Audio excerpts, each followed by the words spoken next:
हाँ जी, सारा बहन राम राम। मैं प्रसाद बबलू खोकर। तो आज जो हम करने जा रहे हैं वो है मसाला बॉन्ड। तो मसाला बॉन्ड का ये मतलब नहीं है कि हम एमडीएच मसाला की बात कर रहा हूँ। मसाला बॉन्ड अलग बॉन्ड है। इसके बारे में यूपीएससी क्या क्वेश्चन करती है, सबसे पहले वो देखते हैं, फिर पढ़ेंगे कि मसाला बॉन्ड क्या है। यूपीएससी आपसे क्वेश्चन करे कि मसाला बॉन्ड भारतीय कंपनियों को विदेशी मुद्रा विनिमय जोखिम से बचाते हैं, क्या ये स्टेटमेंट सही है?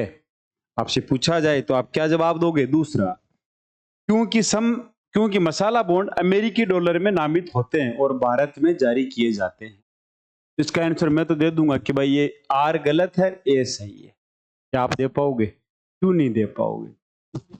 वजह है तो आपको पता नहीं। तो सबसे पहले हम जानते हैं कि मसाला बॉन्ड क्या है। देखो, मसाला बॉन्ड की डेफिनेशन है, बॉन्ड किस में नामित होते हैं? रुपए में नॉमिनेट होते हैं।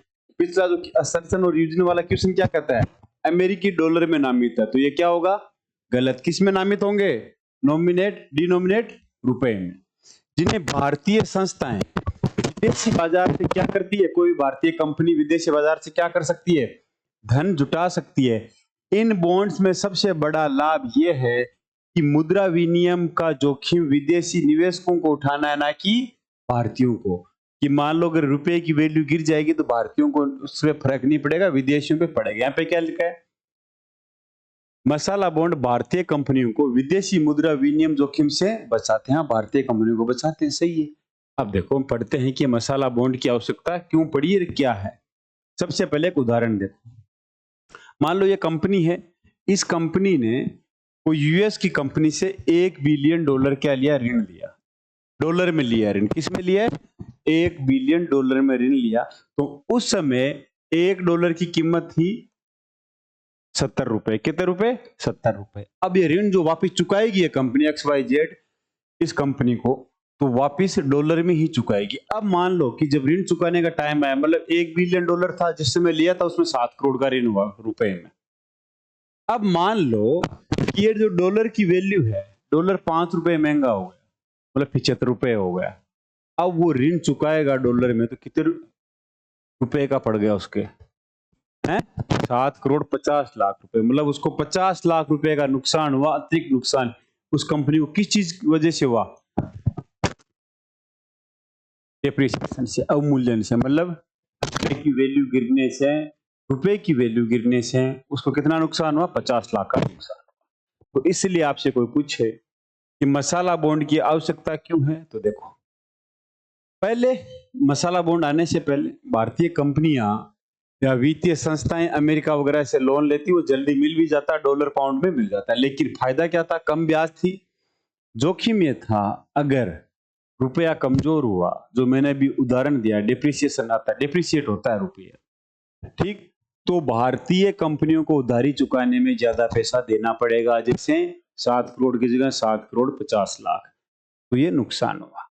दूसरा, अब मसाला बॉन्ड अलग क्यों है? मसाला बॉन्ड इसलिए अलग है, मसाला बॉन्ड रुपए में ही होगा, कोई डॉलर वगैरह किसी में नहीं होगा, पौंड वगैरह किसी में नहीं। मसाला बॉन्ड किस में होगा? रुपए में डिनोमिनेट होगा। दूसरा, यानी उधार रुपए में ही लिया जाएगा और रुपए में ही दिया जाएगा। पहले उधार डॉलर में लिया जाता, डॉलर में दिया जाता, अब रुपए में लिया जाएगा, रुपए में दिया जाएगा। विदेशी निवेशक इस बॉन्ड में पैसा लगाते हैं और भारतीय कंपनियों को रुपए भुगतान होता है। यदि भविष्य में रुपया कमजोर हुआ तो नुकसान विदेशी निवेशक उठाओ, फॉरेनर, भारतीय नहीं उठाए। इसका मकसद समझ गए? नहीं समझे तो वापिस अभी समझाते हैं एक उदाहरण से। पहले ये देख रहे थे कौन कौन जारी कर। देखो, भारतीय कोई भी कंपनी जारी कर सकती है, भारत सरकार की कोई सरकारी संस्था जारी कर सकती है। मान लो एक अलग उदाहरण लेते हैं कि मसाला बॉन्ड से पहले, जो मसाला बॉन्ड नहीं है उससे पहले इंडियन रेलवे फाइनेंस कॉर्पोरेशन है, उसको 500 करोड़ रुपए चाहिए। कितने रुपए चाहिए? 500 करोड़ रुपए चाहिए। और विदेशी मुद्रा से लेना चाहता है, इसलिए उसने क्या किया? विदेशी मुद्रा को डॉलर में लिया। इसमें लिया डॉलर में, बॉन्ड दिया उसने डॉलर में, रुपए में नहीं, डॉलर में। मसाला बॉन्ड से पहले की बात। तो इंडियन रेलवे फाइनेंस कॉर्पोरेशन ने 100 मिलियन का डॉलर का लोन लिया। मान लो उस समय $1 की वैल्यू है 50 रुपए, तो $100 में कितने करोड़ का उसने लोन लिया? 500 करोड़ का। कितने का लिया? 500 करोड़ का। कितना लिया? 500 करोड़। अब मान लो कि जब वो वापस 500 करोड़ चुकाने उसको, उसी समय डॉलर की वैल्यू बढ़ जाती है। $1 हो जाता है 55 रुपए। मतलब 5 रुपए महंगा हो गया। कितने रुपए महंगा हो गया? 5 रुपए महंगा हो गया। अब इंडियन रेलवे फाइनेंस कॉर्पोरेशन को 100 बिलियन डॉलर के लिए 550 करोड़ रुपए चुकाने हुए, क्योंकि डॉलर महंगा हो गया 5 रुपए। तो इसे कितना नुकसान हुआ? 50 करोड़ का नुकसान इंडियन रेलवे फाइनेंस कॉर्पोरेशन को हुआ। किसी वजह से?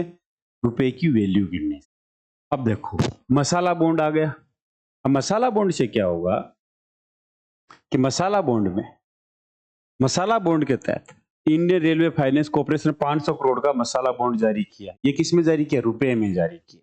अब जब बॉन्ड पूरा परिपक्व हो गया तो उसको केवल 500 करोड़ रुपए ही देना है, चाहे रुपया कमजोर हो चाहे मजबूत हो। अगर रुपया कमजोर होता है इसे नुकसान नहीं उठाना, उस विदेशी कंपनी ही, निवेशक ही अपना नुकसान उठाए। अब आपसे एग्जाम में क्वेश्चन पूछे कि मसाला बॉन्ड कब आया? पहली बार मसाला बॉन्ड 2014 में अंतर्राष्ट्रीय वित्त निगम मतलब इंटरनेशनल फाइनेंस कॉर्पोरेशन लेके आई। ये अंतर्राष्ट्रीय फाइनेंस कॉर्पोरेशन क्या है? वर्ल्ड बैंक की एक शाखा है। वर्ल्ड बैंक 5 बैंकों का ग्रुप है जिसमें वर्ल्ड बैंक का, अभी देखेंगे पांचों कौन कौन से। दूसरा, भारतीय कंपनियों को 2015 मसाला बॉन्ड जारी करने की अनुमति मिली। सबसे पहले एचडीएफसी ने मसाला बॉन्ड जारी किया। किसने किया था? एचडीएफसी ने 3000 करोड़ का मसाला बॉन्ड जारी किया। मैंने बोला इंटरनेशनल फाइनेंस कॉर्पोरेशन क्या है? ये वर्ल्ड बैंक की एक बैंक है। वर्ल्ड बैंक में 5 बैंक आती है। तो इसकी स्थापना कब होती है? 1956 में। अब ये क्या काम करेगी? एक चीज याद रखना, वर्ल्ड बैंक में 5 बैंक हैं, 5 बैंकों का समूह है वर्ल्ड बैंक। ये वाला इंटरनेशनल फाइनेंस कॉर्पोरेशन ये सरकारों को ऋण कभी नहीं देती। ये केवल प्राइवेट कंपनियों को ही ऋण देती है। किनको देती है? केवल प्राइवेट कंपनियों को ही ऋण देती है, निजी कंपनियों को देती है। भारत इसका सदस्य है। हाँ, इसका भारत सदस्य है। वर्ल्ड बैंक की जो पहली बैंक बनी थी वो थी international bank for reconstruction and development. इसके नाम में क्या लिखा है? रिकंस्ट्रक्शन। वर्ल्ड वार के बाद में बहुत सारी सड़कें पुलें उनको रिकंस्ट्रक्शन के लिए बैंक बनी, लेकिन अब इसका टारगेट क्या है? रिकंस्ट्रक्शन वगैरह ने अब इसका टारगेट है मिडिल इनकम वाले देशों को क्या देना? कम ब्याज पे पैसे देना, जिससे गरीबी दूर हो सके या कुछ वो पुल वगैरह डैम वगैरह या डेवलपमेंट के कार्य कर सके। क्या भारत इसका सदस्य है? हाँ, इसका सदस्य है। अब आती है इंटरनेशनल डेवलपमेंट एसोसिएशन। 1960 में स्थापना होती है। इसकी स्थापना इसलिए होती है कि जो देश इस बैंक से, किससे? International bank of reconstruction development से पैसा नहीं ले सकेंगे, वो ब्याज चुकाने की हिम्मत नहीं है उनकी, थोड़ा बहुत भी, जो लो इनकम कंट्री उनको ये बैंक लोन देगी। World bank international development association सबसे गरीब देशों को, सबसे गरीब देश उनको लोन ये देगा बिना ब्याज पे।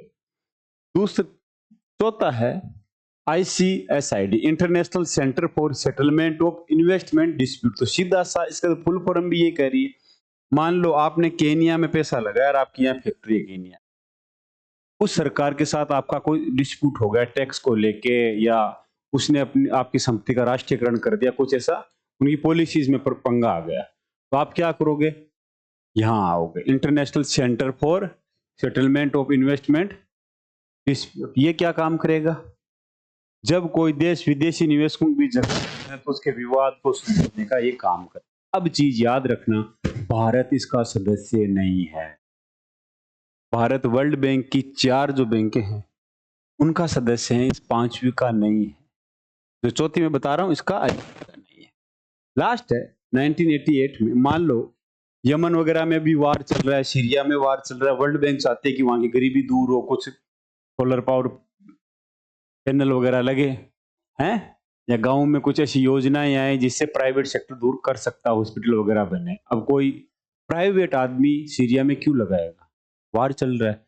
तो ये कहता है कि आप वहां जाओ, काम करो, अगर आपका नुकसान होता है उसकी भरपाई हम करेंगे, हम मिटगा। इसको तो फुल फॉर्म क्या है? Multilateral investment guarantee. ये गारंटी ले रहा है, अगर आपका इन्वेस्टमेंट डूबेगा तो मैं गारंटी लेता हूं आपको पैसा पूरा मिलेगा। अब क्या भारत इसका सदस्य है? हाँ, इसका भारत सदस्य है। अब असर्शन और रीजनिंग देखते हैं मसाला बॉन्ड की। कि मसाला बॉन्ड भारतीय कंपनियों को विदेशी मुद्रा विनिमय जोखिमों से बचाते हैं। हाँ, भारतीय कंपनियों को विदेशी मुद्रा विनिमय जोखिम से बचाता है। रीजन, क्योंकि मसाला बॉन्ड अमेरिकी डॉलर में नामित नहीं है, रुपए में नामित। तो आर गलत है, ए सही है। दूसरा, मसाला बॉन्ड रुपए के अंतरराष्ट्रीयकरण को प्रोत्साहित करते हैं। मसाला बॉन्ड में विदेशी निवेशक भारतीय रुपए में निवेश करते हैं। हाँ, ये दोनों ही सही है।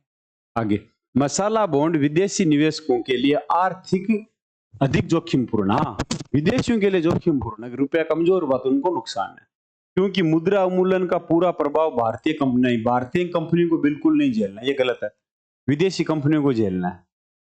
तो ए सही है और आर गलत है। अब मैंने बोला मसाला बॉन्ड किसका है, भारत का। उसी तरह पांडा बॉन्ड किसका है, चाइना का। किसका है, चाइना। समुराई बॉन्ड किसका है, जापान।